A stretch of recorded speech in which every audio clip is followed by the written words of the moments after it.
ناکامیاں کامیابی کا زینہ ہیں۔ کامیابی کا ایک راز یہ ہے کہ ہم شکست سے نہ ڈریں بلکہ شکست کے درخت سے میٹھا پھل چن لیں۔ شکست زندگی میں ایک آئینے کی طرح ہے جو عیبوں اور کوتاہیوں کا واضح عکس بغیر کسی کمی بیشی کے ہمیں دکھا دیتی ہیں۔ عظیم اور صاحب نظر افراد ناکامی کو کامیابی کا پل سمجھتے ہیں۔ وہ کوشش کرتے ہیں کہ آئندہ شکست کے اسباب نہ دہرائے جائیں۔ در حقیقت وہ ہار جانے کو شکست نہیں سمجھتے بلکہ وہ اس بات سے ڈرتے ہیں کہ کہیں اس شکست سے ان کی روح نہ ہار مان جائے۔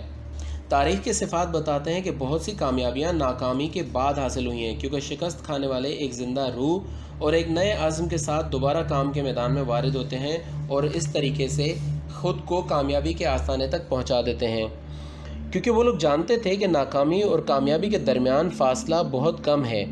ہار جانے والے لیکن ہار نہ ماننے والے شکست کے موقع پر بیٹھ نہیں جاتے بلکہ خرامہ آگے بڑھتے رہتے ہیں اور آخرکار منزل مقصود پر پہنچ کر دم لیتے ہیں۔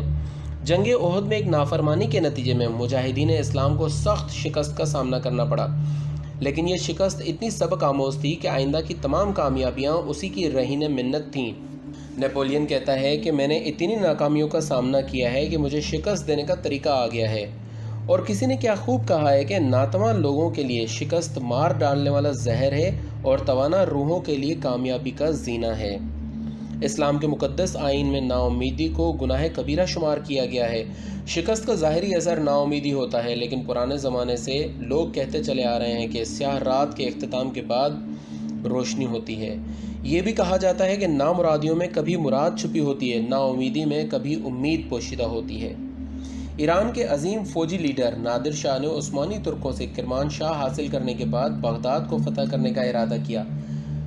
اس نے سامرہ، کربلا، نجف اور عراق کے کچھ اور شہروں پر قبضہ کیا اور پھر بغداد کا محاصرہ کر لیا، لیکن جلد ہی توپال شاہ 80,000 چنے ہوئے ترک فوجیوں کے ساتھ محاصرہ توڑنے پہنچ گیا۔ عثمانی ترکوں کی یہ فوج بھاری توپوں سے لیس تھی، تعداد کے لحاظ سے بھی وہ ایرانیوں سے زیادہ تھے۔ جنگ کے دوران نادر شاہ کے گھوڑے کو ایک تیر لگ گیا اور وہ خون میں لوٹ پوٹ ہو گیا۔ ایرانی فوجیوں نے خیال کیا کہ نادر شاہ مارا گیا ہے۔ پھر کیا تھا، ان میں انتشار اور بد نظمی پھیل گئی۔ نادر شاہ نے جب یہ دیکھا تو پسپائی اختیار کرنے کا حکم دیا۔ اس جنگ میں 30,000 ایرانی اور 20,000 عثمانی ترک قتل ہوئے۔ نادر شاہ کا پورا توپ خانہ اور تمام اسلحہ عثمانیوں کے ہاتھ آ گیا۔ نادر شاہ باقی ماندہ فوج کے ساتھ مندلی پہنچا اور حال یہ تھا کہ اس کے فوجیوں کے پیروں میں جوتے تک نہ تھے۔ عام لوگوں کے لیے یہ شکست کام کا خاتمہ شمار ہوتی تھی، لیکن جس کام نے نادر شاہ کو نجات دلائی وہ یہ تھا کہ اس نے شکست کو قبول نہیں کیا، اس کی روح ابھی زندہ تھی۔ ہمدان واپس لوٹ کر اس نے پورے ملک سے جنگجو افراد کو جمع کیا اور 2 ماہ کے اندر ایک منظم اور باقاعدہ فوج تیار کر لی جس میں 2 لاکھ سے کم فوجی نہیں تھے۔ اس کے بعد وہ کرمانشاہ گیا، وہاں سے وہ کرکوک پہنچا، عثمانی ترکوں کو سخت شکست دی، پھر بغداد کا دوبارہ محاصرہ کیا۔ عثمانی فوجیوں کو اس نے گھٹنے ٹیکنے پر مجبور کر دیا۔ اس کے نتیجے میں عثمانی حکومت کو وعدہ کرنا پڑا کہ 10 سال کے اندر اندر تمام ایرانی زمینیں ایران کو واپس کر دی جائیں گی۔ ایرانی بادشاہ کڑوے درخت سے میٹھا پھل چنتا تھا۔ بہرام شاہ شکار کا بہت شوقین تھا، لیکن اپنی رعایا کے حالات سے بالکل بے خبر تھا۔ وہ صرف منظم فوج کی پریڈ اور اپنے درباریوں کی چاپلوسی کو دیکھ کر خوش ہو جایا کرتا تھا۔ اس کو بے گناہ قیدیوں کے بارے میں اطلاع تک نہیں دی جاتی تھی۔ ایسے حالات میں ملک کی سرحدوں پر جنگ چھڑ گئی۔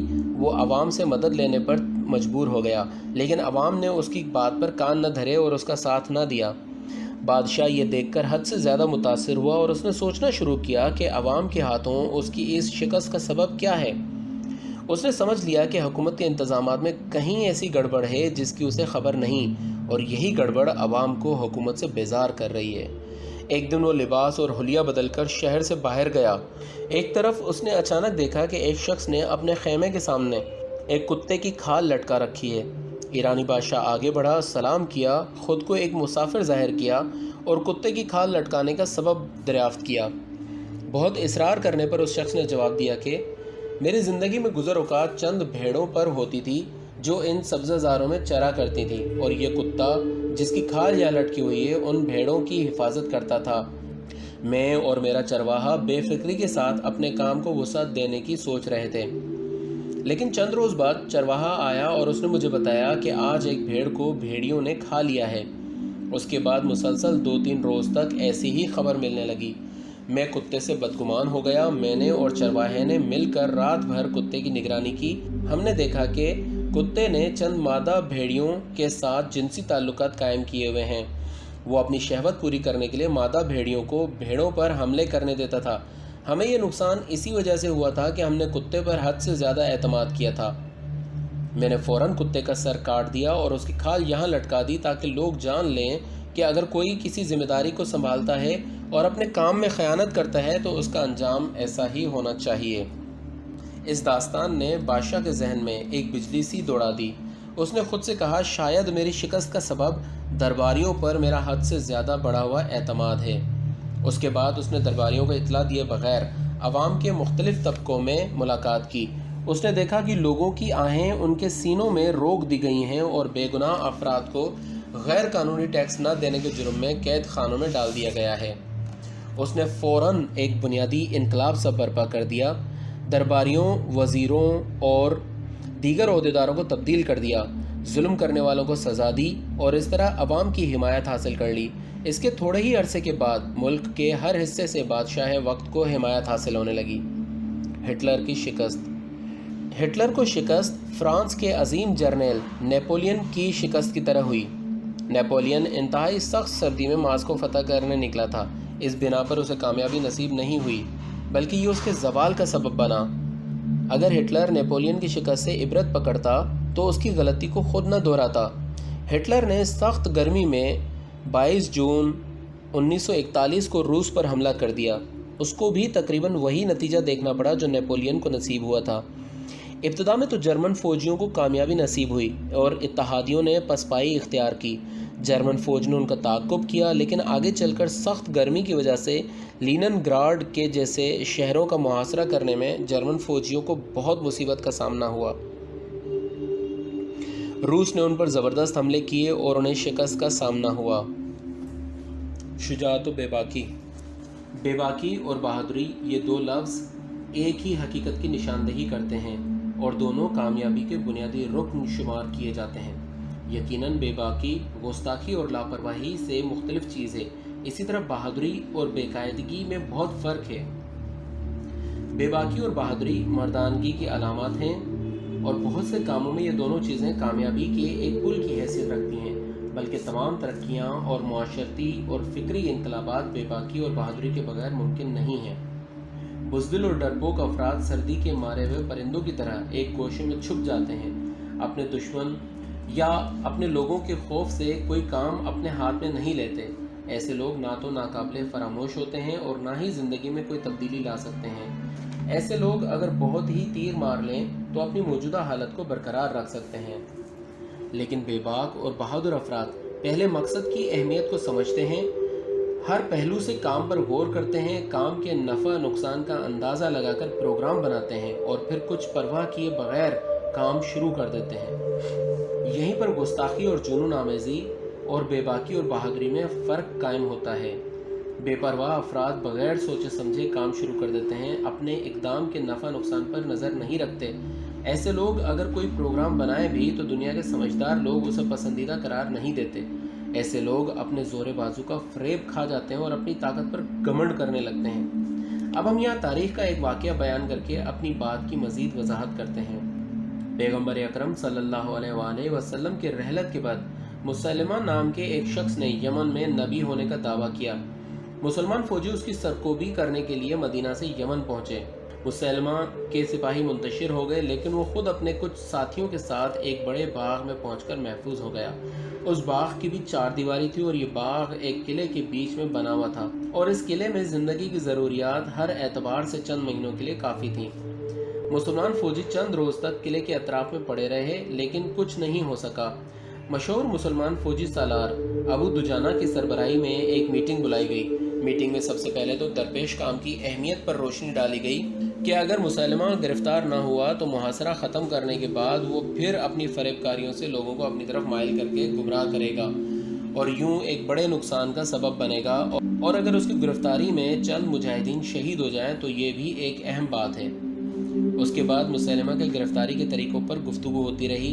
ابو دجانہ نے کہا کہ میں 10 جانباز سپاہی چاہتا ہوں جو اس مقصد کے لیے اپنی جان دینے پر آمادہ ہوں۔ فوراً 10 جانبازوں نے اپنی آمادگی کا اظہار کر دیا۔ پھر ابو دجانہ نے کہا کہ یہ 10 آدمی جن میں بھی شامل ہوں ایک ایک کر کے ڈھال کے اوپر بیٹھیں گے۔ دوسرے فوجی اپنے نیزوں کے ذریعے ڈھال کو اوپر بلند کریں گے یہاں تک کہ ڈھال پر بیٹھے ہوئے آدمی کا ہاتھ قلعے کی دیوار کے اوپر پہنچ جائے۔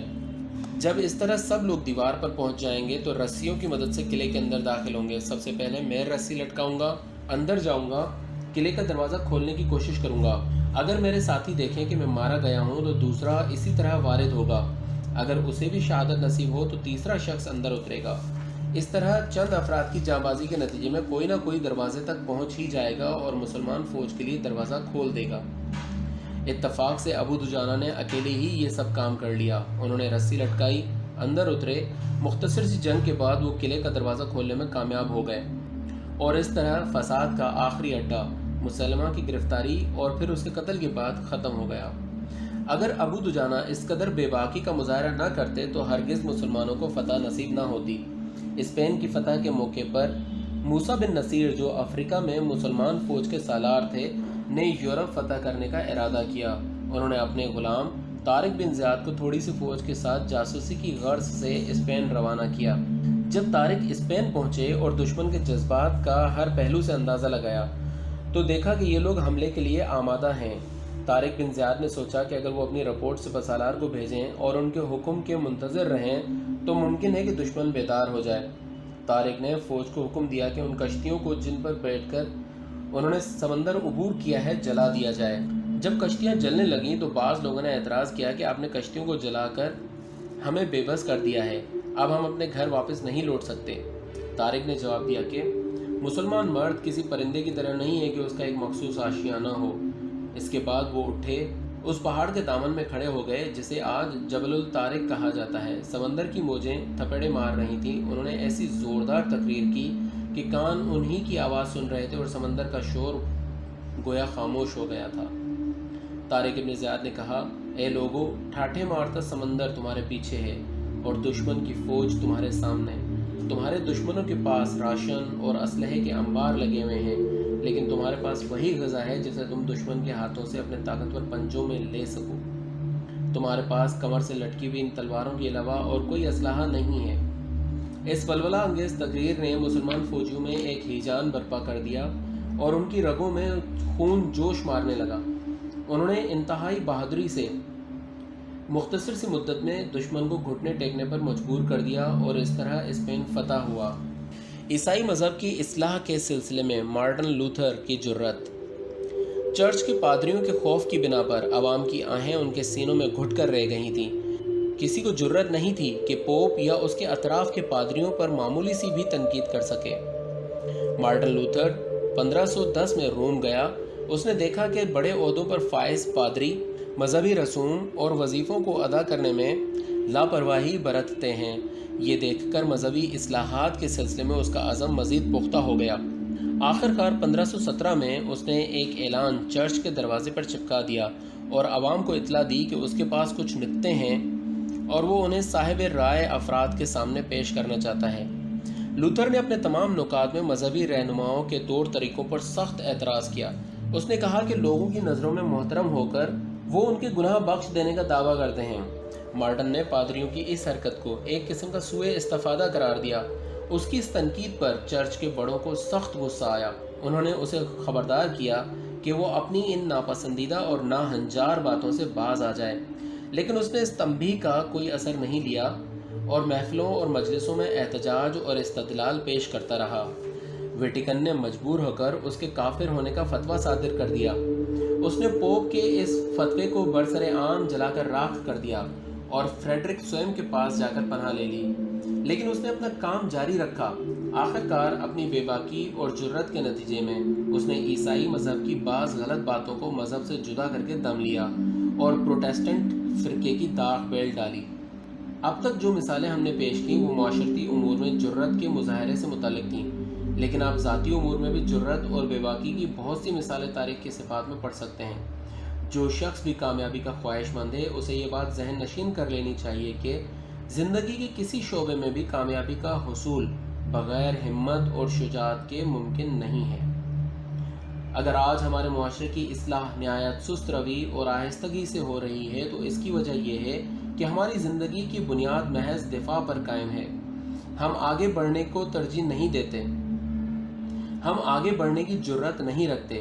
بہادر اور جرأت افراد ہمارے درمیان انگلیوں پر گنے جا سکتے ہیں۔ جن افراد میں جرأت نہیں ہوتی وہ اپنی موجودہ حالت کو قائم رکھنے کی خاطر ہاتھ پاؤں چلاتے ہیں۔ ان کی نظر میں ترقی کا کوئی تصور نہیں ہوتا۔ اگر ان کی زندگی میں کوئی موڑ آتا بھی ہے تو وہ اس سے استفادہ نہیں کرتے۔ بے باک افراد کی زندگی میں جب کسی بہتری اور تبدیلی کا امکان نظر آتا ہے تو وہ زحمتیں برداشت کر کے بھی حالات سے فائدہ اٹھاتے ہیں۔ یہ جان لینا چاہیے کہ ہر ترقی اور ہر تبدیلی کے لیے تکلیف اور زحمت برداشت کرنی پڑتی ہے۔ زندگی کے ہر موڑ پر دکھ درد بھی موجود ہوتے ہیں۔ بچہ اگر ماں کے پیٹ سے دنیا میں آنا چاہے تو زندگی کے اس موڑ پر اسے ایک تنگ راستے سے زحمتوں کے ساتھ گزرنا پڑتا ہے تاکہ وہ زیادہ وسیع افق پر اپنی زندگی کی بساط کو پھیلا سکے۔ بے باک افراد زندگی کے کسی موڑ پر جب پہنچتے ہیں تو ہر قسم کی مصیبت ہنستے ہوئے برداشت کر لیتے ہیں۔ دیکھا گیا ہے کہ بہت سے افراد اپنی موجودہ حالت پر راضی نہیں رہتے، لیکن کیونکہ ان میں جرأت نہیں ہوتی اس لیے وہ ترقی اور بہتری کے سلسلے میں سختیوں کو برداشت نہیں کر پاتے۔ اس طرح وہ جہاں ہیں وہیں رہ جاتے ہیں اور عمر بھر روتے پیٹتے رہتے ہیں۔